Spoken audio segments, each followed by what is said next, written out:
Today we're going to talk about Parks and Recreation, one of my favourite sitcoms ever. It currently airs on NBC and it was created by Greg Daniels and Michael Schur.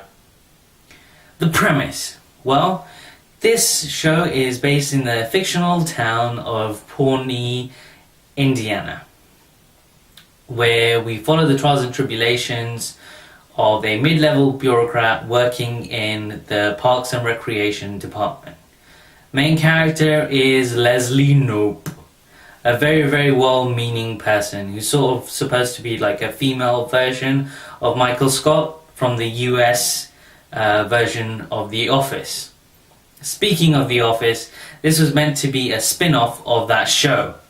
However, it sort of got its own following and it kind of blew up into something really awesome. Whereas the original Office show has kind of slowed down, this show has gained a lot of pace and it's got a really big following now. If you're going to start watching it, I would suggest, watching a couple of episodes in season 1 and then starting in season 2, because to be honest, the first season was a little bit slow and it wasn't as good as the other seasons. It's just the first season they really tried to copy The Office, and in the second season they started doing their own thing. They fleshed out the characters that work in the department a little bit more, they gave them a bit more personality, and they started getting a little bit more adventurous with the format. And as soon as they stopped trying to be The Office, they got really good, and the show is hilarious.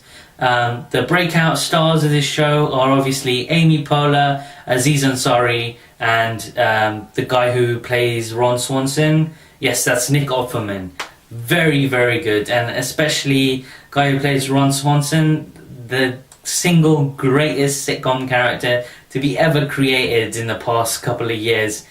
Absolutely awesome. You need to watch this show. You need this show in your life. Please, if you're in America, you could probably watch it on Netflix. If you're in the UK like I am, you're going to have to either order in some DVDs or watch it on, I think, Amazon's streaming service, which you kind of have to get a little bit fiddly in order to see, because, international water restriction type things. But yeah, it is way awesome. Please give it a watch. Thank you very much for listening to my recommendation. It's outro time.